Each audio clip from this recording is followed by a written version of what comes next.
ఆకాశవాణి వరంగల్ కేంద్రం కిసాన్ వాణి వ్యవసాయదారుల కార్యక్రమం. ఈ కార్యక్రమాన్ని సమర్పిస్తున్న వారు కేంద్ర వ్యవసాయ మరియు రైతు సంక్షేమ మంత్రిత్వ శాఖ, భారత ప్రభుత్వం.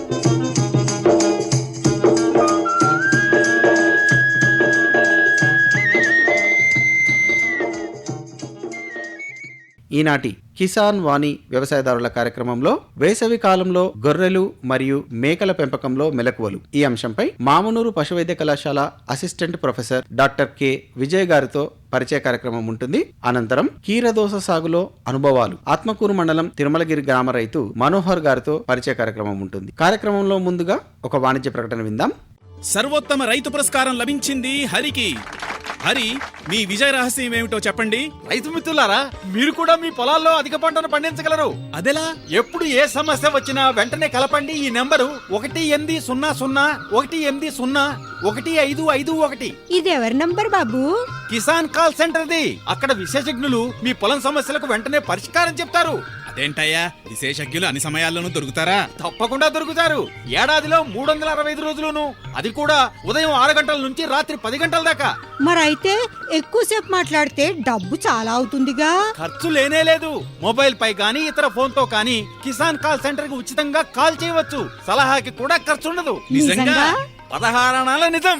రైతు సోదరులారా, పంట సమస్యల గురించి మీ భాషలో వెంటనే సమాధానం కోసం పూర్తి భారతదేశంలో ఏ ఫోన్ నుంచైనా జాతీయ హెల్ప్ లైన్ నంబర్ 1800-11800-1551తో ఉచితంగా సంప్రదించండి. రైతు మిత్రుడు కిసాన్ కాల్ సెంటర్.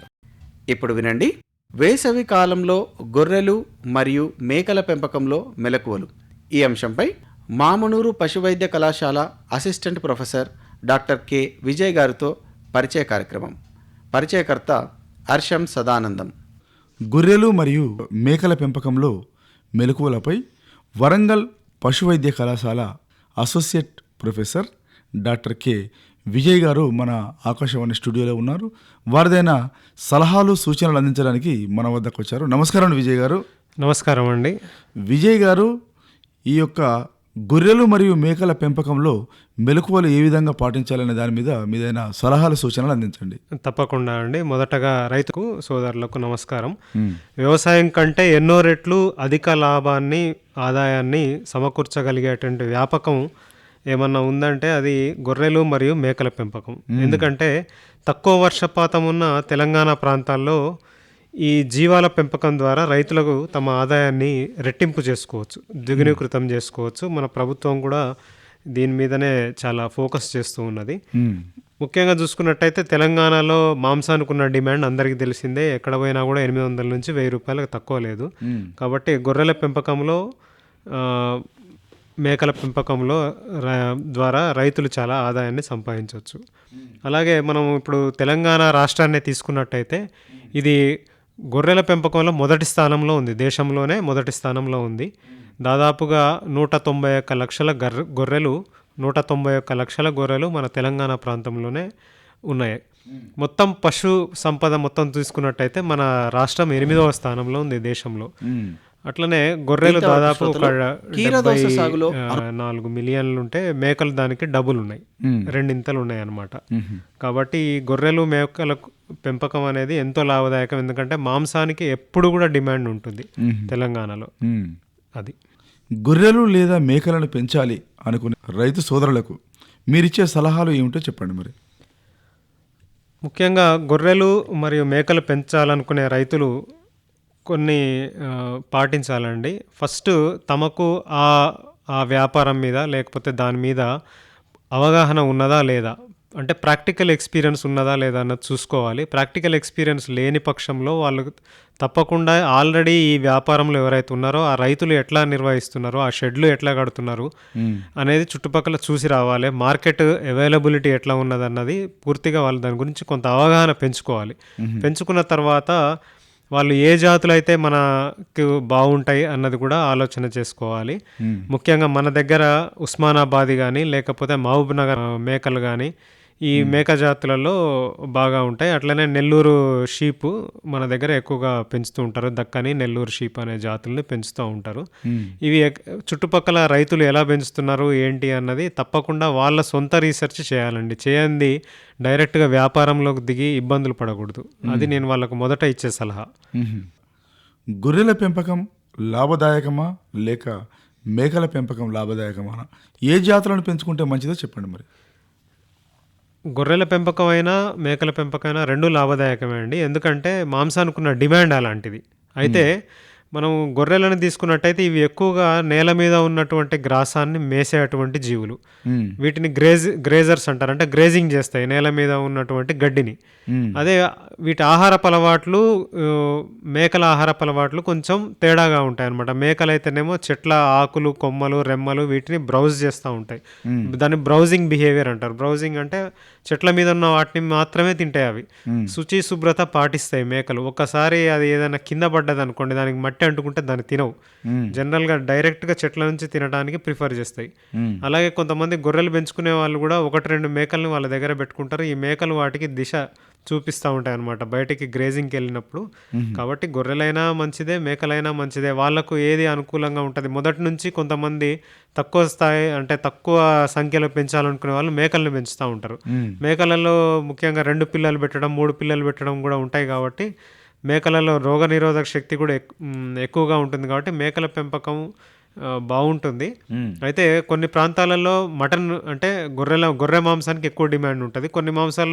కొన్ని రాష్ట్రాలలో మేక మాంసానికి ఎక్కువ డిమాండ్ ఉంటుంది. వాళ్ళ ప్రాంతంలో దేనికి ఎక్కువ డిమాండ్ ఉన్నదో చూసుకొని దాని ప్రకారంగా వాళ్ళు వ్యాపారాన్ని చేపడితే బాగుంటుంది. అలాగే స్కీములు, సబ్సిడీలు దేంట్లో ఉన్నాయి, గొర్రెల పెంపకంలో ఉన్నాయి అనుకోండి, దానివైపు వెళ్ళొచ్చు. ఇప్పుడు నేషనల్ లైవ్ స్టాక్ మిషన్ అనే స్కీమ్ కింద తీసుకున్నట్లయితే దాదాపు ₹1,00,00,000 వరకు కూడా ₹1,00,00,000 కూడా వ్యాపారం వీళ్ళు చేయొచ్చు అనమాట. 50 లక్షలు సబ్సిడీ వస్తే దాదాపు 50 లక్షలు బ్యాంక్ లోన్ తీసుకొని పెద్ద స్థాయిలో చేయాలనుకునే వాళ్ళు ఆల్రెడీ చాలామంది గొర్రెల పెంపకం చేస్తూ ఉన్నారు. అయినా కూడా మటన్ రేట్ తగ్గట్లేదు. మటన్కున్న డిమాండ్ అలాంటిది.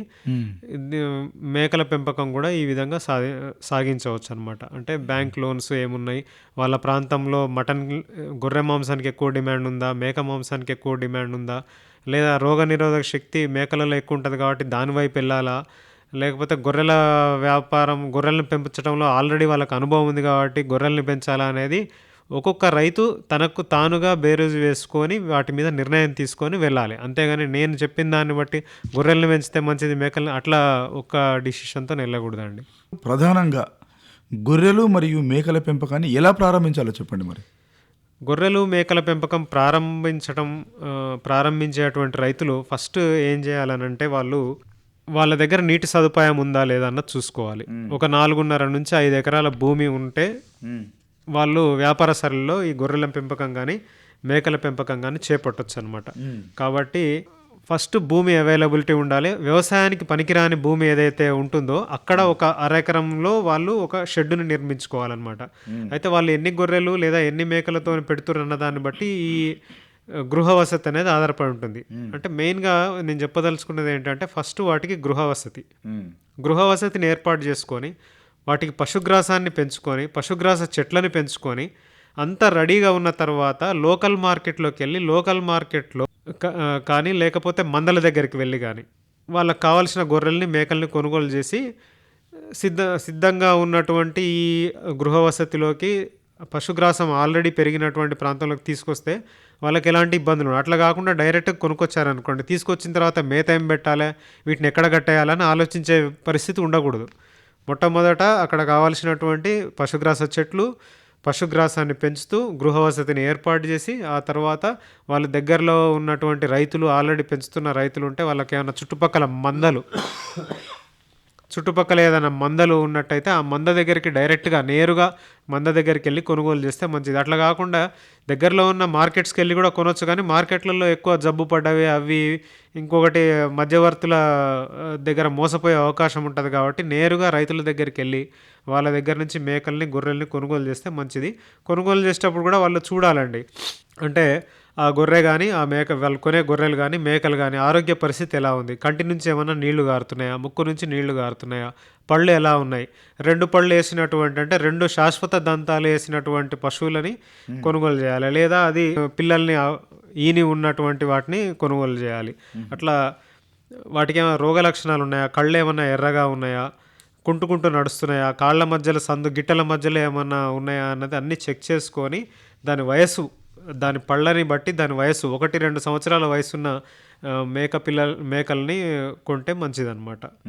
అయితే ఈ మేకల్ని కూడా మనం అక్టోబర్, నవంబర్ కానీ మార్చి, ఏప్రిల్ నెలల్లో కొంటే మంచిదన్నమాట. మంచి ఎండాకాలంలోనో వానాకాలంలోనో ఈ గొర్రెల్ని మేకల్ని కొనటం వల్ల అవి అంటురోగాలు బారిన పడి తీసుకురాగానే మనకు ఇబ్బందులు ఎదురైనాయి అనుకోండి, వాళ్ళు నిరుత్సాహపడి ఈ వ్యాపారం మంచిది కాదు అన్న దృష్టిలోకి వెళ్తారు. కాబట్టి దగ్గరలో ఉన్న రైతుల దగ్గరికి వెళ్ళి మంచి ఆరోగ్య లక్షణాలు ఉన్నటువంటి వాటిని కొనటం, అది ఫస్ట్ మనం చేయాల్సినటువంటి ఇంపార్టెంట్ మంచి ముఖ్యమైనటువంటి ఒక స్టెప్. ఈ యొక్క జీవాలను మేపే పద్ధతుల గురించి వివరించండి మరి.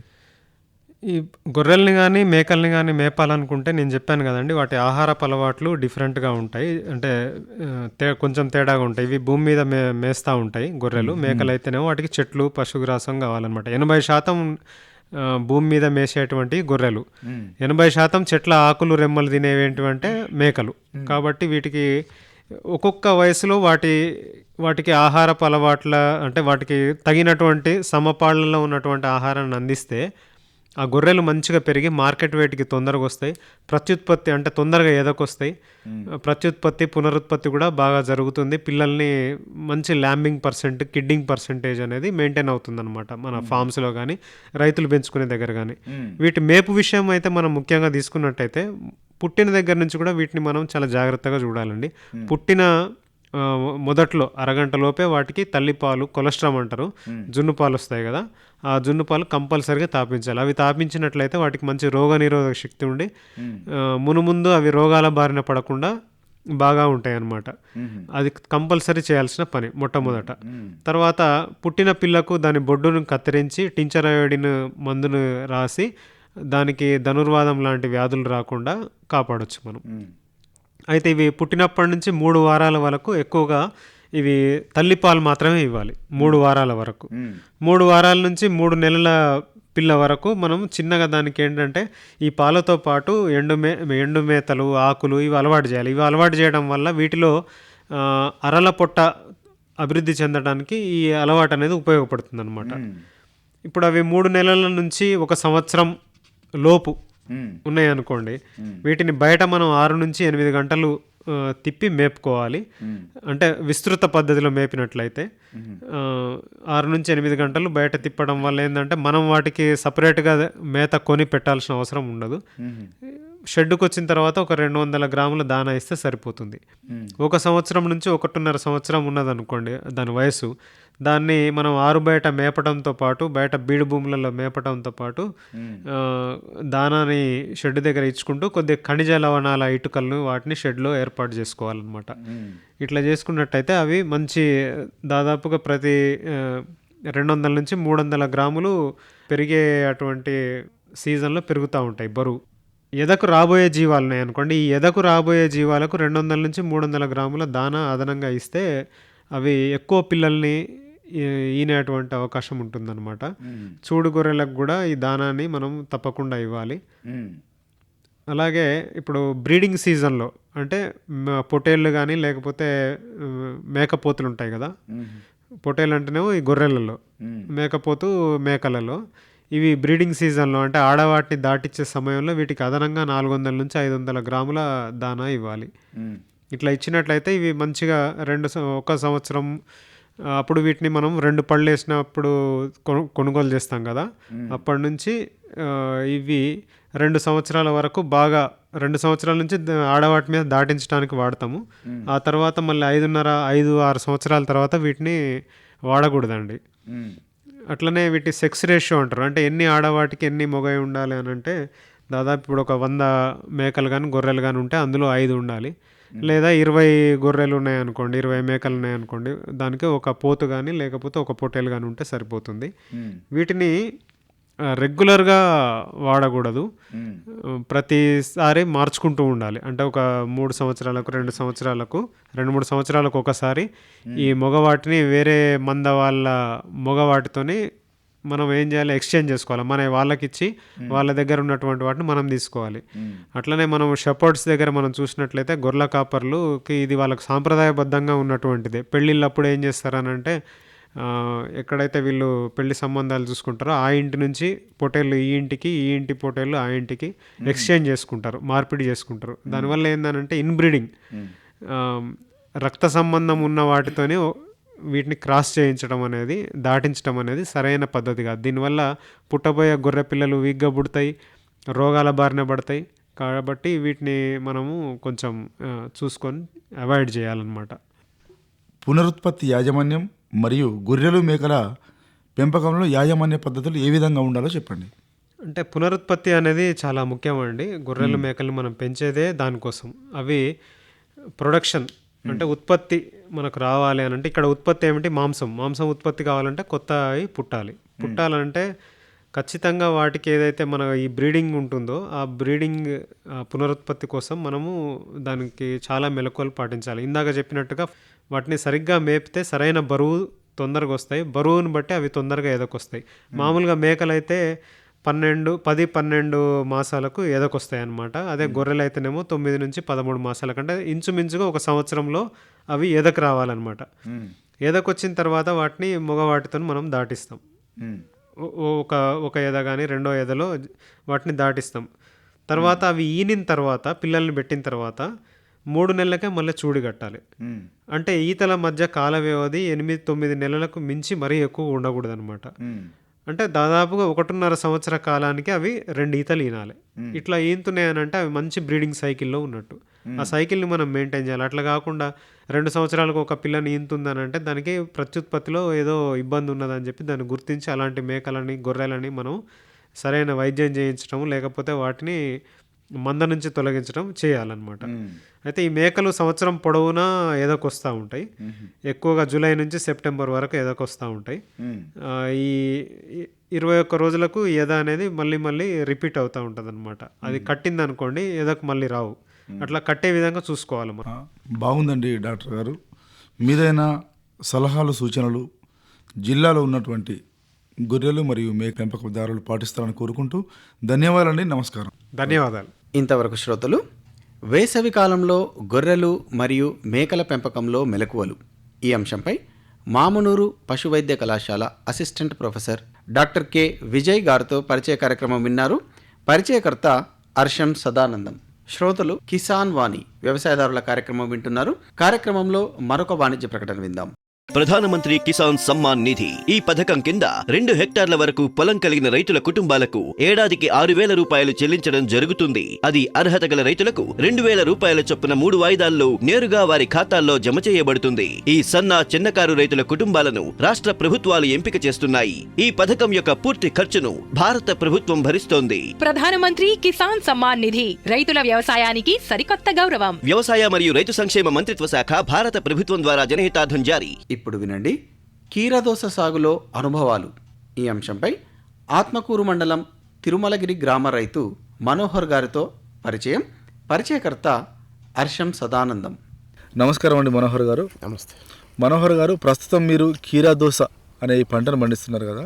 ఈ దోస పంటలో ఏం చేస్తున్నారు, ఎట్లా చేస్తే బాగుంటుంది, ఇంకా నూతన పద్ధతులు ఏం అవలంబిస్తున్నారు అనే దాని మీద జిల్లా రైతులకు కానీ ఇంకా కొత్తగా పంటలు పండించే రైతులకు కానీ మీదైనా సలహాలు చెప్పండి. మరి మామూలుగా సమ్మర్ వెరైటీ ఇది. సమ్మర్లో కొంచెం ఎక్కువ తింటారు. ఏ డాక్టర్ దగ్గర పోయినా కానీ ఇప్పుడు ఎక్కువ కీరా తినాలనే చెప్తాను. మార్నింగ్ సెక్షన్లో ఆరోగ్యానికి బాగుంటుందని చెప్పి ఈ ఆలోచన మీద నేను పోయిన 90 రోజుల కింద ఒక 2 ఎకరాలు వేసిన. కాకపోతే వెదర్ కొంచెం కూల్ ఉండి మార్కెటింగ్ తక్కువ వచ్చింది. దాన్ని సమ్మర్లోనే ఎక్కువ వేసుకోవాలంటాను కానీ ఆలోచన కొంచెం చూద్దామన్న ఆలోచనలో వేసినాం. ఫస్ట్ వేరే మొక్కజొన్న, పత్తి, పుచ్చల కంటే పర్లేదు అనిపించింది. కాకపోతే ఏంటంటే మార్కెటింగ్ వరంగల్ కంటే కరీంనగర్ బాగుంది. నేను కరీంనగర్ పోయినా. వీటికి అన్నిటికంటే పర్లేదు. ఎర్లీ క్రాప్ 55-60 రోజులకు అమౌంట్ చేతికి వస్తుంది, స్టార్ట్ అవుతుంది.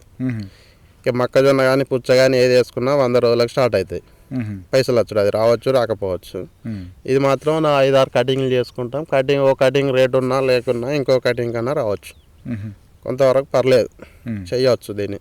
ప్రస్తుతం ఈ కీరా దోస అనే పంటను ఎట్లా పండిస్తున్నారు? పంట పండించడానికి ముందు ఎలాంటి జాగ్రత్తలు తీసుకుంటారు? దుక్కిని ఎలా చదును చేసుకుంటారు? పంటను పండించే విధానం గురించి చెప్పండి. మరి పత్తిని ట్రాక్టర్ ద్వారా తీసేసి రోటివేటర్ కొట్టేసిన తర్వాత నాకు మామూలుగా ట్రిప్ తోటే వ్యవసాయం చేస్తాను నేను.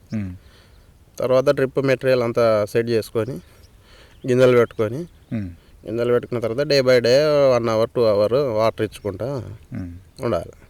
మామూలుగా నీళ్ళు భూమి మీద వారకం అయితే బాగా రాదు, ఇది దిగుబడి రాదు. గడ్డి ఎక్కువ పడుతుంది, దిగుబడి రాదు. ఈ భూమిలో ఏం పంట వేసిన తర్వాత ఏం పంటను తీసి మళ్ళీ ఇప్పుడు ఈ కీరా దోశ వేసాను? మరి ఫస్ట్ పత్తి పెట్టినాం. పత్తి ఏం రాలే అసలు, ఏరని కూడా ఏరలే నేను 2 ఎకరాలు. తర్వాత ఆలోచించి దాన్ని తీసేసి కీరా పెట్టినాం. నవంబర్ లాస్ట్లో పెట్టినాం. తీసేసి మళ్ళీ అది అయిపోయిన తర్వాత ఇప్పుడు మళ్ళీ డిసెంబర్ 28కి మళ్ళీ సెకండ్ క్రాప్ మళ్ళీ స్టార్ట్ చేసినాం. ఒక క్రాప్ అయిపోయింది. మళ్ళీ ఆ మధ్యలోనే పైపులు గిట్ట అన్నీ మళ్ళీ చుట్టి చేసి మళ్ళీ ఆ సాలు తప్పించి మళ్ళీ ఒక క్రాప్ అలానే స్టార్ట్ చేసినాం. సరే, ఈ కీరా దోశ అనేది వేసుకోవాలంటే ఎలాంటి విత్తనాలను ఎంపిక చేసుకోవాలి? విత్తనాలు అనేది ఎక్కడ దొరుకుతాయి? ఈ సీడ్ తెచ్చుకుంటే బాగుంటుందా, లేదంటే ఎవరైనా ఇంతకుముందు పండించిన వాళ్ళ దగ్గర తెచ్చుకుంటే బాగుంటుందా? ఎట్లా ఉంటే బాగుంటుంది? మరి సీడ్ తెచ్చుకోవాలి. హైబ్రిడ్సే ఉన్నాయి ఇప్పుడు. హైబ్రిడ్ సీడ్ తెచ్చుకుంటే బెటర్. మామూలు లోకల్ వెరైటీలు అంటే దిగుబడి తక్కువ వస్తాయి. చేసే పని అంతా చేస్తున్నాం కాబట్టి హైబ్రిడ్ పెట్టుకుంటే బెటర్. కాబట్టి సీడ్ కాస్ట్ బాగానే ఉంది. 2 ఎకరాలకు వచ్చి 10,000 అవుతుంది సీడ్ కాస్ట్. 2 ఎకరాలు ఎలాంటి సీడ్ తెచ్చుకుంటే బాగుంటుంది? పేర్లు ఏమన్నా? హైబ్రిడ్ వెరైటీలలో చాలా ఉన్నాయి.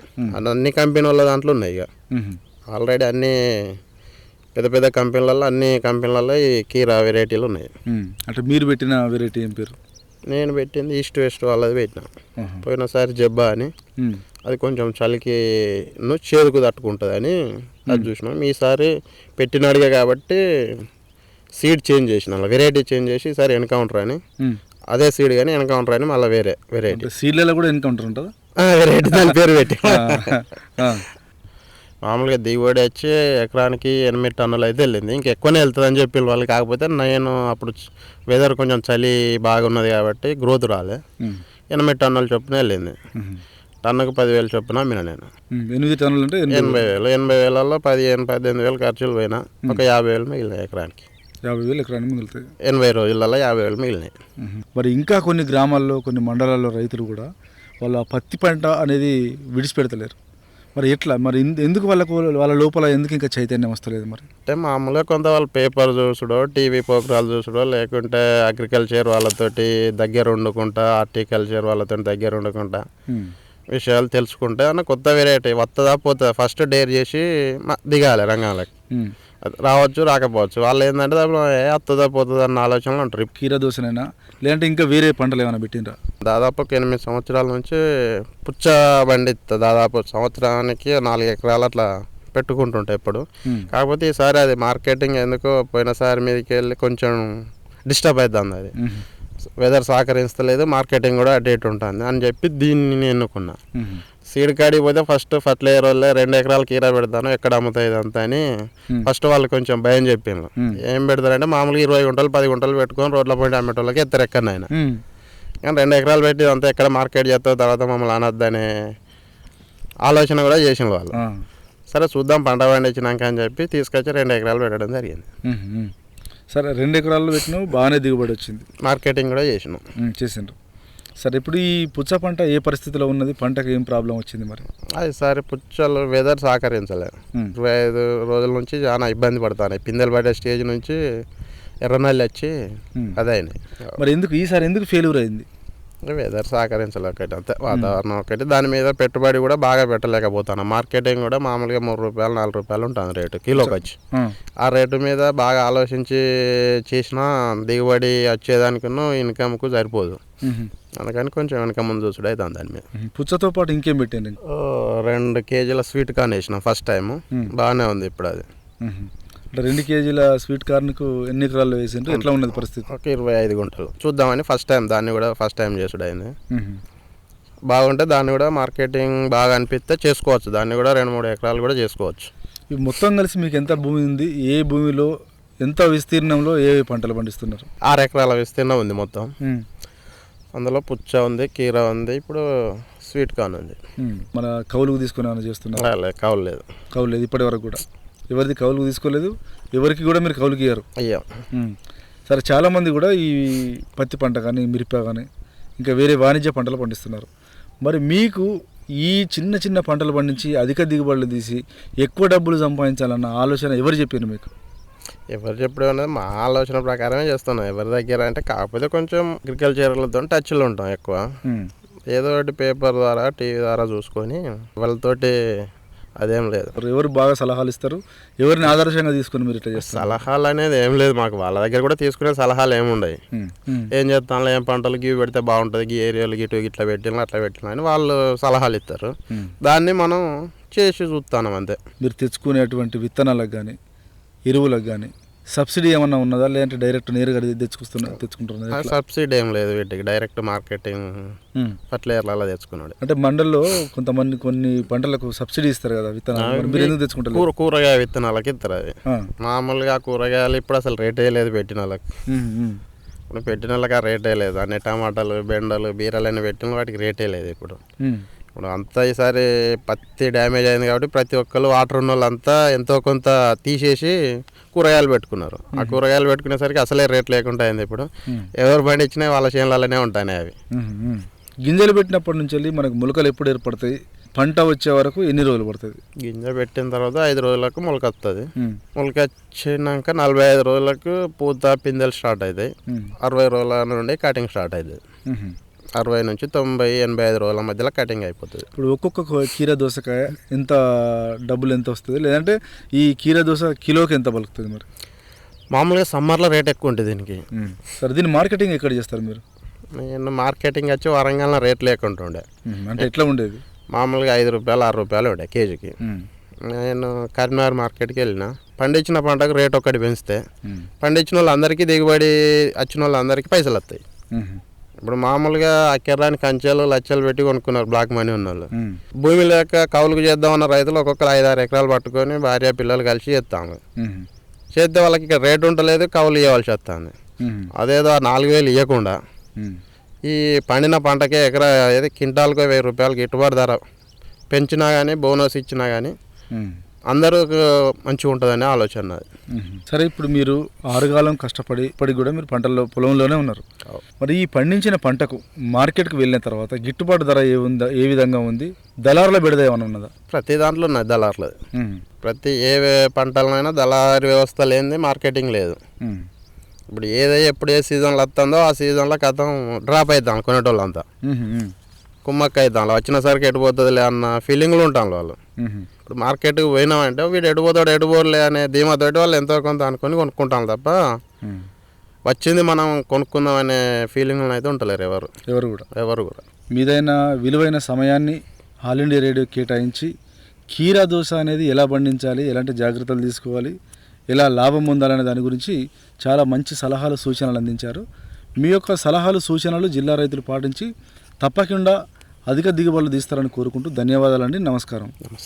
ఇంతవరకు శ్రోతలు కీరదోస సాగులో అనుభవాలు ఈ అంశంపై ఆత్మకూరు మండలం తిరుమలగిరి గ్రామ రైతు మనోహర్ గారితో పరిచయ కార్యక్రమం విన్నారు. పరిచయకర్త హర్షం సదానందం. కార్యక్రమంలో చివరగా ఒక వాణిజ్య ప్రకటన విందాం. किसान भाइयों गांठ बांध लो बहुत बहुत है काम की समृद्धि के पैगाम की। मिट्टी के मिजाज को समझो, मिट्टी के हर राज को समझो, मिट्टी की तुम जांच कराओ, मुफ्त सॉइल हेल्थ कार्ड ले जाओ। कभी मुनासिब बीज लगाओ, सही किस्म की खाद ले आओ, जितनी जरूरी उतनी डालो, सही मात्रा खुद पहचानो, इसको अपना मंत्र बना लो, मिट्टी की सेहत तो जानो। बात बहुत है काम की, कम लागत अधिक वरदान की। किसान भाइयों गांठ बांध लो, आज ही मिट्टी की जांच कराएं। राज्य सरकार के कृषि अधिकारी से संपर्क करें और मुफ्त में सॉइल हेल्थ कार्ड पाएं। कृषि और किसान कल्याण मंत्रालय द्वारा किसान हित में जारी। ఇంతటితో ఈనాటి కిసాన్ వాణి వ్యవసాయదారుల కార్యక్రమం సమాప్తం. ఈ కార్యక్రమాన్ని సమర్పించిన వారు కేంద్ర వ్యవసాయ మరియు రైతు సంక్షేమ మంత్రిత్వ శాఖ, భారత ప్రభుత్వం.